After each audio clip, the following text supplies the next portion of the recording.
After the murder of King Agamemnon in a conspiracy organized by his wife Clytemnestra and her lover Aegisthus, the couple declared themselves the rulers of Mycenae and formalized the claim through their marriage.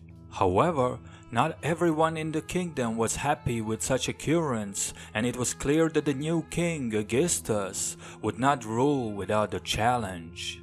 His main opponent was none other than the very son of Agamemnon and Clytemnestra, who stopped at nothing in order to exercise revenge and claim the throne of Mycenae for himself. This is the story of Orestes.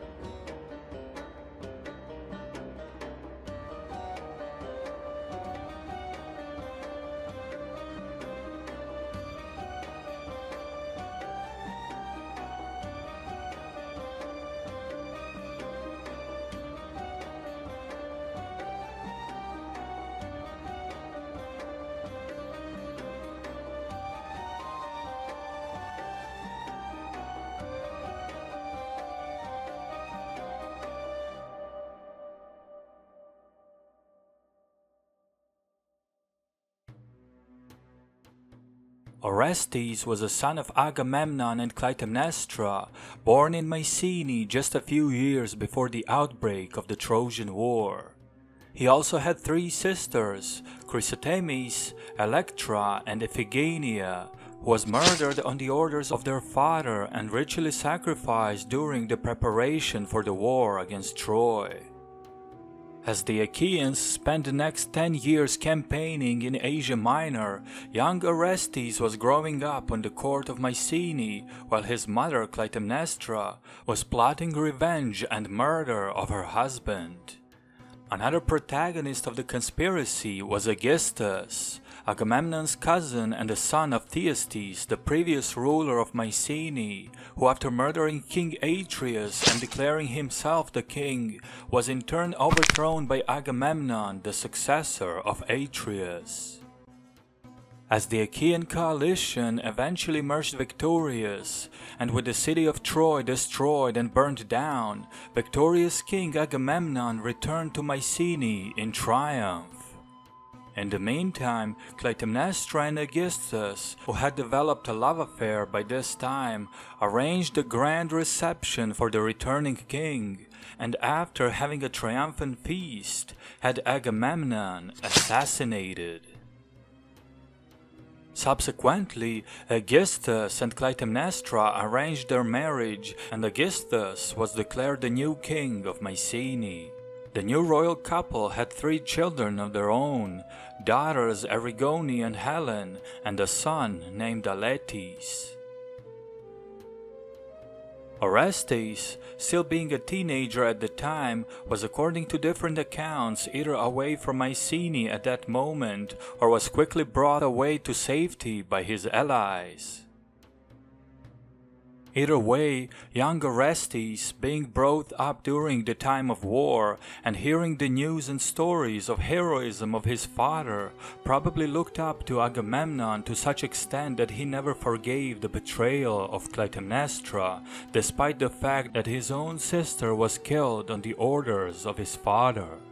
Another possibility is that Orestes, being the legitimate successor for the throne of Mycenae, simply wanted the crown for himself and used the situation to his advantage, regardless of what he really thought of his father.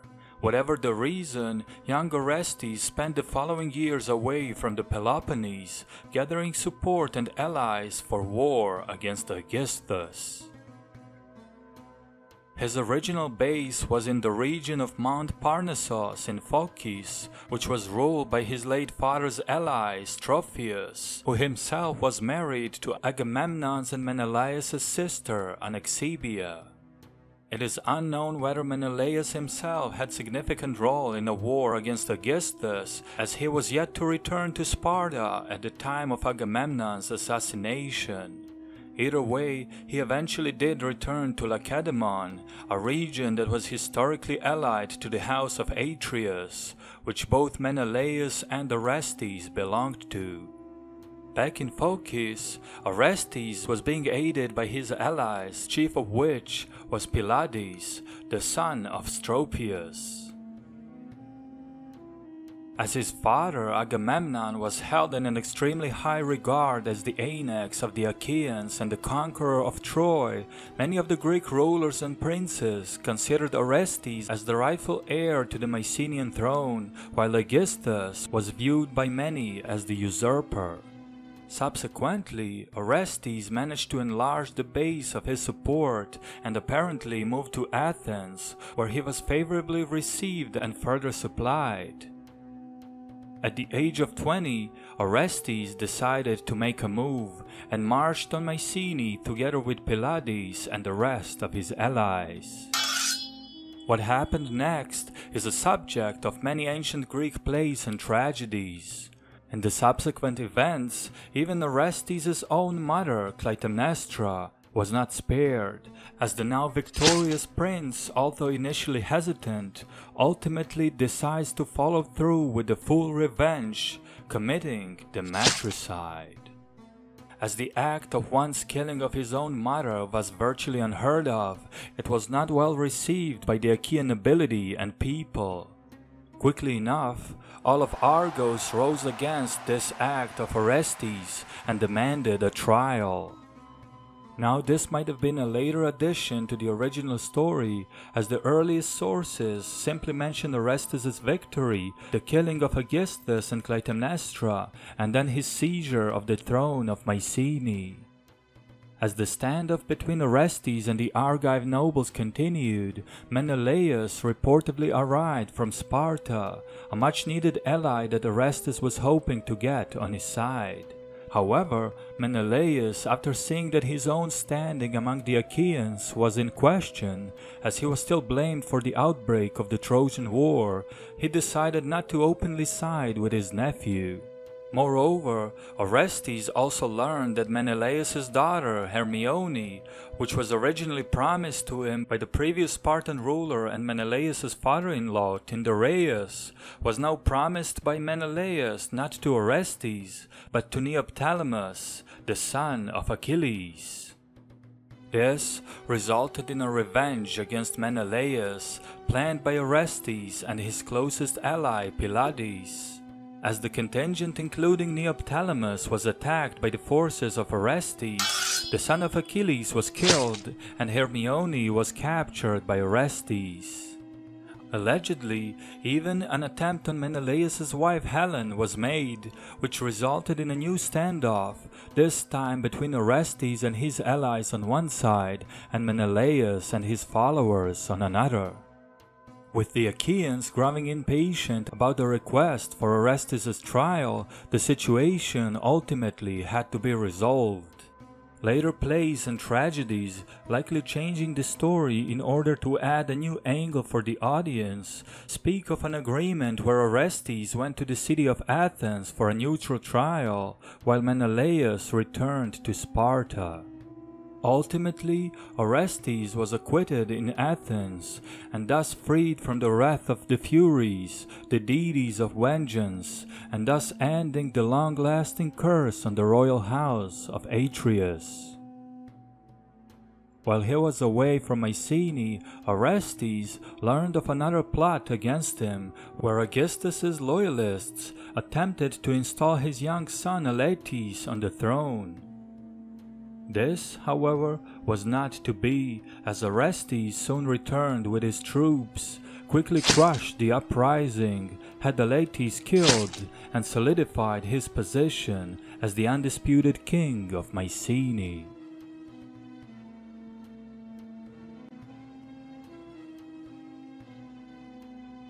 Shortly afterwards, King Menelaus of Sparta passed away, and with no male successors, the whole region was placed under the direct control of Mycenae.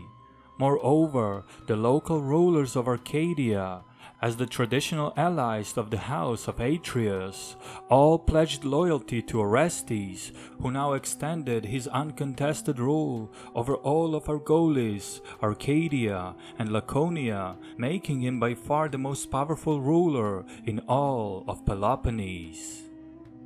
Orestes married Menelaus's daughter Hermione, by whom he had a son and heir, Tissamenus. His other son, Pentheus, was said to have been born by Erigone, the daughter of his deceased rival Aegisthus, and Orestes' own mother, Clytemnestra. Although Peloponnese was now under the firm grip of Orestes, the general situation in Hellas, however, was not that of stability and prosperity, and the days of one supreme ruler exercising hegemony over all of Greece were long gone. In this power vacuum, many of the regions, especially those to the north, were left to themselves, which gave the opportunity to many tribal rulers and their followers to establish their own power and even come to rival the Achaean kings to the south. One of those regions was Aiolis, one of the first places where the old Achaean order collapsed under the pressure of northern Greek tribes associated with people that later came to be known as the Dorians. This situation, according to the ancient tradition, was further exploited by the Heraclidae, a clan tracing its ancestry to Heracles himself. As the previous two expeditions led by Heracles' son Hylas failed, it was now Hylas' son Cleodias that emerged as the main northern warlord, aiming to invade Peloponnese and seize the throne of Mycenae for himself. The third Heraclid expedition was said to have been launched during the reign of Orestes, a yet another war between the remnants of the Mycenaean Greece to the south and the legendary Dorian ancestors of the north.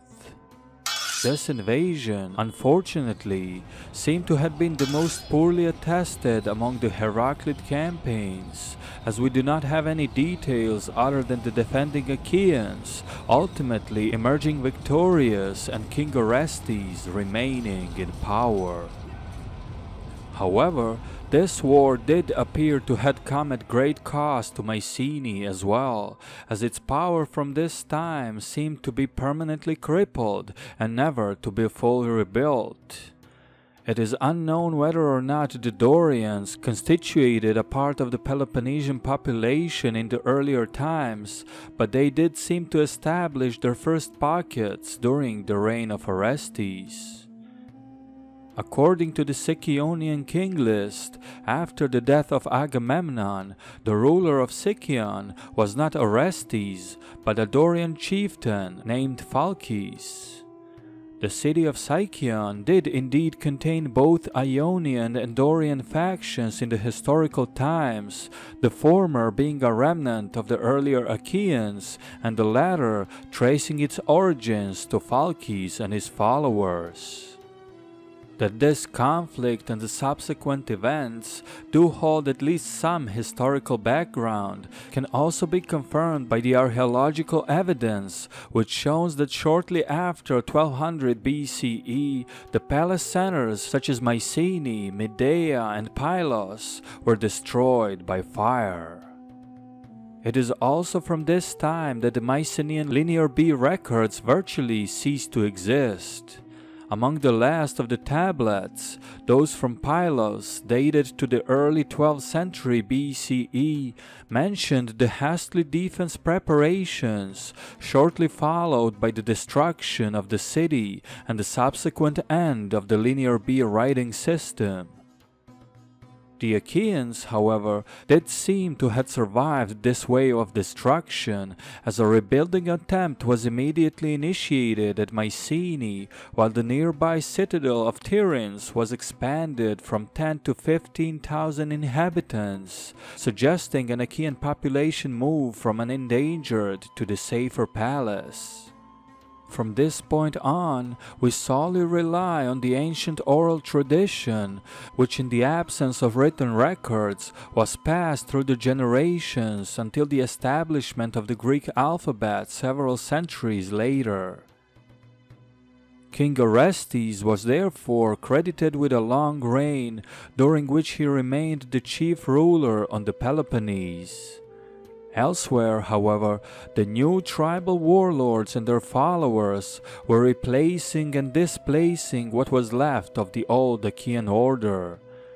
The region of Iolis was among others eventually overrun by the tribes originating from Epirus, and the land they conquered subsequently became known as Thessaly. The exiled Aeolians found shelter in the region of Boeotia, which itself was suffering from the immense pressure coming from the north, with the city of Thebes already having suffered severe destruction. It is said that it was none other than Orestes who initiated the first colonization campaigns, consisting of the Aeolian exiles and led by the Mycenaean princes and their descendants into Asia Minor. The first among those was an expedition led by Orestes' son Penthilus, reportedly aimed towards Thracia and eventually reaching the island of Lesbos. Those campaigns, however, are something that we will go through in more detail in some of the future episodes. According to the ancient tradition, Orestes died in Arcadia, either from a snake bite or old age, after having ruled his kingdom for many decades. The exact dates for what would have been Orestes' reign are difficult to determine. According to the chronology established by Eratosthenes regarding the dating of the Trojan War, as well as the later reign of Orestes' son Tisamenus and the subsequent colonizations and other related events, the death of Orestes could be tentatively placed to somewhere around 1124 BCE. Orestes of Hermione's son, Tisamenus, succeeded his father on the throne of Mycenae, Tiryns, Argos, and Sparta, and was the final Achaean ruler before the definite collapse of the Mycenaean Greece. Those events are definitely something that will be covered on this channel in the near future, so make sure to stay tuned. Please consider subscribing and sharing the video, as this is a one-person production and it greatly helps the visibility of the channel. Special thanks to History with Sai, Nico, Panayotis Yiannopoulos, Fred Leckie, and Estate Care for their continuous support. If you wish to become a Patreon member, please click the link in the video description. This was 1xTV, and we'll see you again soon.